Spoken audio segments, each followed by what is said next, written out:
I-on natin ito. Switch. Yan.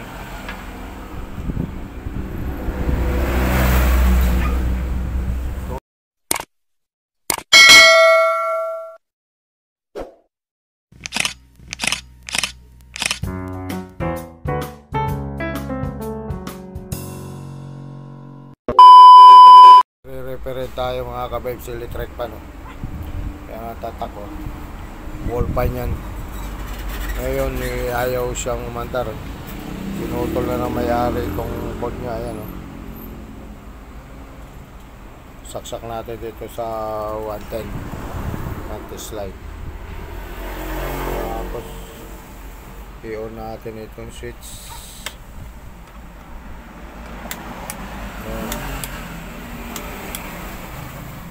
Walang power, dapat ito ilaw itong ating test light. Tara, paklasin natin ito. Sana all.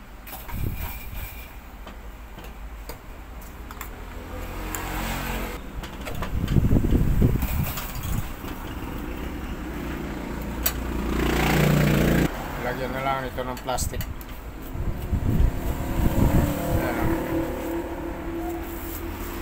Loose thread na ito, eh, oh. Kaya nilagyan na lang ito ng plastic. What?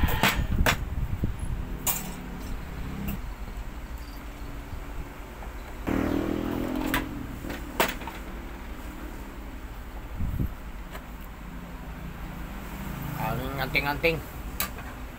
Ikabok.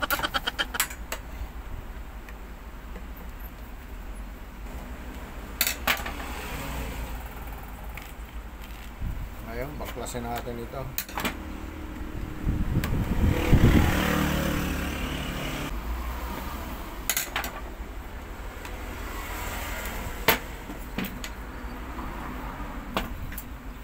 Wala siyang power. Lagyan natin itong capacitor niya.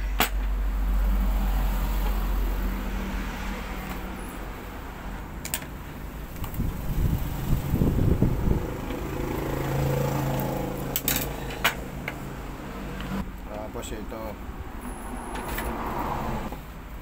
apat yan, apat.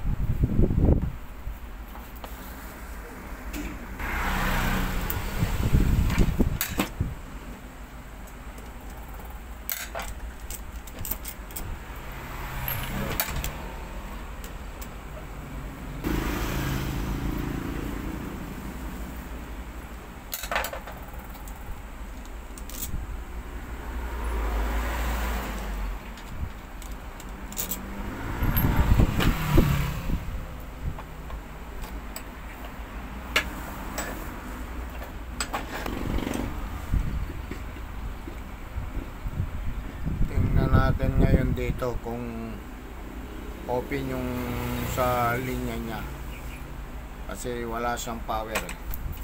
Paano masabi?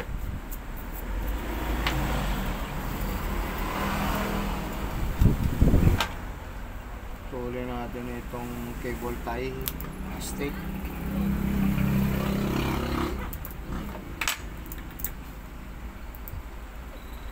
Ayan, malutong na rin, no?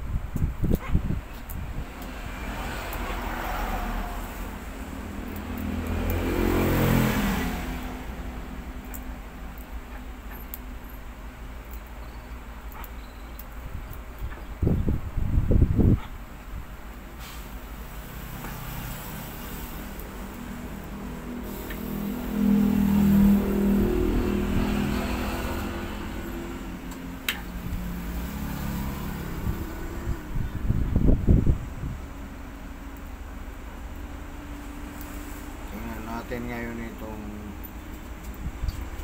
thermal fuse niya.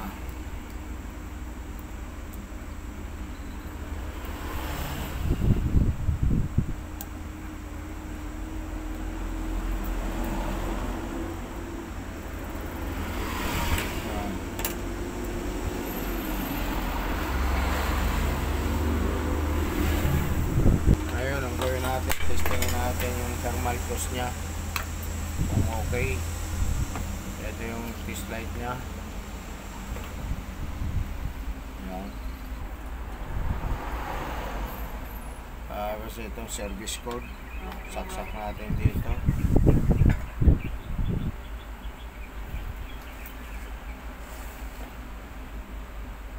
Tingnan natin ano ito, ayan. Power siya. Thermal fuse. Yan, open. Ngayon, ang gawin natin, pupukin natin ito. Fuse niya. Yan.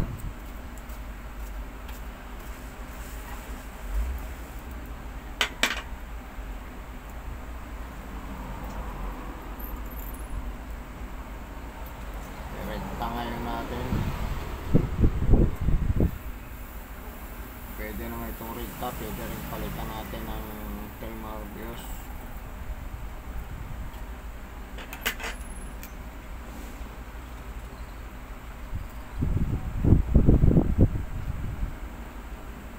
Yan.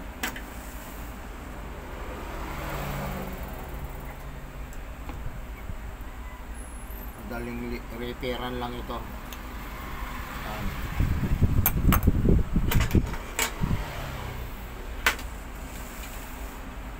Gawin naman natin, saksak natin itong sa wall pan nya kasi ito pinutol na ito ng may-ari. Saksak natin dito sa test light. Yan. Yan, naka-on na yan, no? May power Wow siya. naman! I-on natin ito. Naka-on na yan, no? May power. Yan, no? Yan, naka-off. Number 1 natin. Yan, bagay na ilaw. As 2 3. Okay. Ang problema yung nandyan, direkta na lang natin. Tapos itong dito sa bushing nya, kaya yan huminto, bumigay ang thermal fuse. Dahil dito nag-stack up yung bushing, linisin natin yung bushing. O kaya yung sira na, palitan natin. Lagyan natin ito na yung tubing.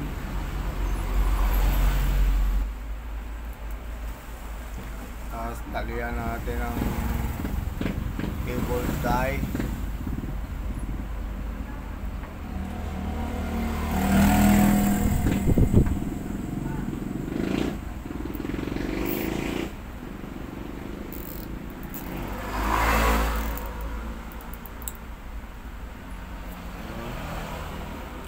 Tapos dito sa kabila,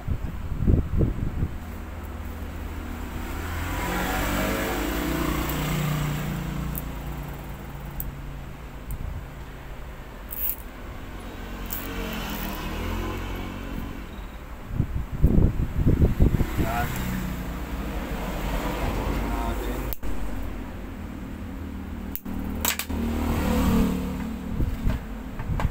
Pagkaling natin ito.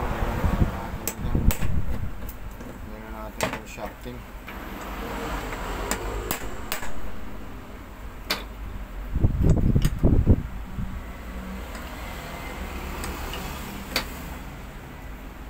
Okay. Ngayon magaspang na ito.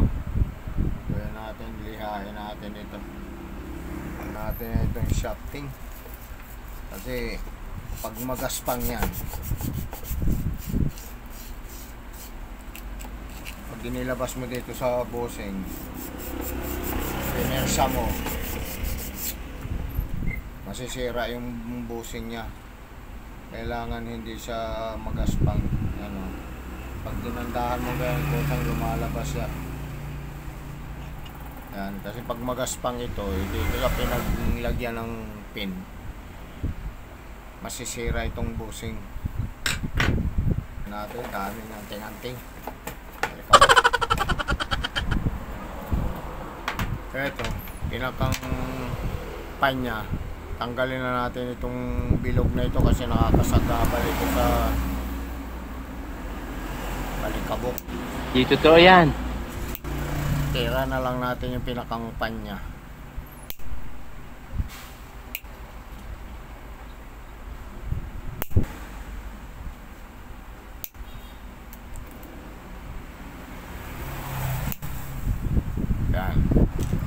na lang pinakampanya ang tira natin kahit papano may pan siya. Okay? Gawin naman natin, langisan natin ito. Yan, busing niya. Tapos i-assemble na natin. Langisan natin yung shafting. Kailangan malinis ang langis para hindi siya mag-stack up yung busing niya.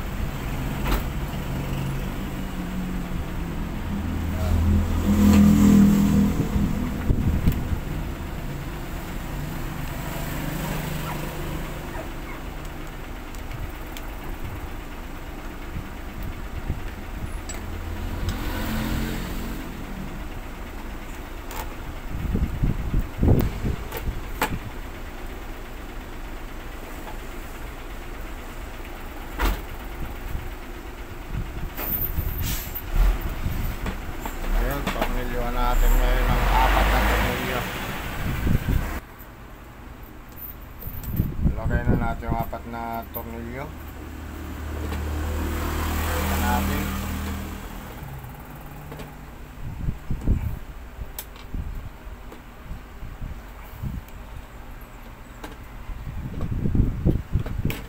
Ayan. I-align natin ng konti. Yeah, boy. Natin, testingin natin.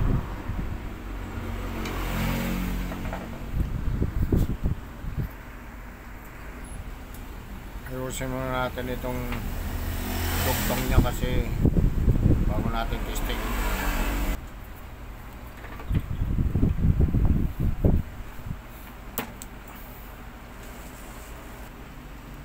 Eh, baka makuryente tayo pag tinesting natin.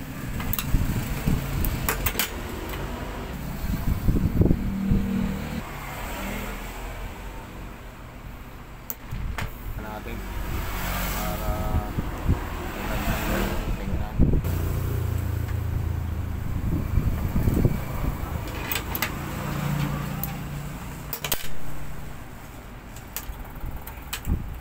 Yun. Okay. Ayun, gawin natin, testingin natin.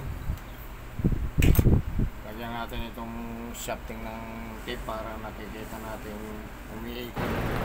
Pwede na!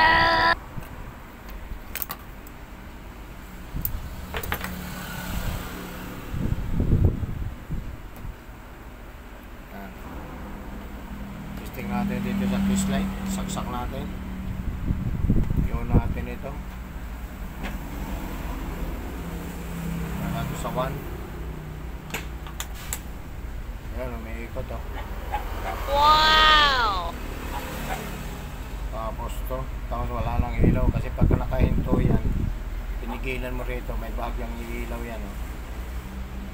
Lagay natin sa to. Yan oh, ilaw bahagyang maliit na maliit. Tapos pare. Yan. Pag binitawan natin ito, iikot na yan, mawawala yung ilaw niya. Ayan oh.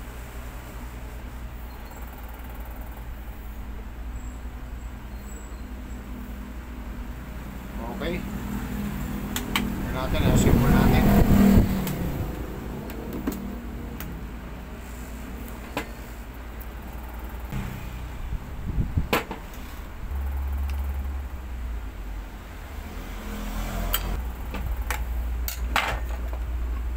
Para hindi siya mahatak yung wire niya. Tapos ito capacitor 1.5.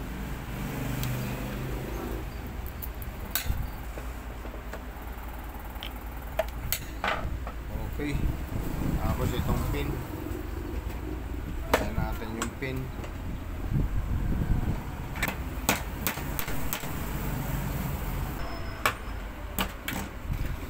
Ayan. Front cover. Ayan natin. Bawasan muna natin ang anting-anting alikabok.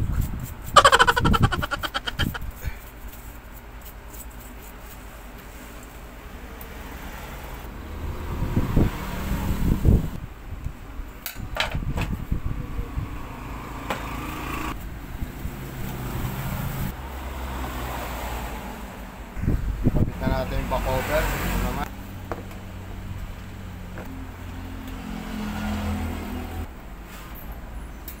Ito, 220. Dito, switch. Yan. Wow! Ito. Okay. Okay. Maraming salamat sa inyong panunod at salamat sa inyong suporta. Thank you.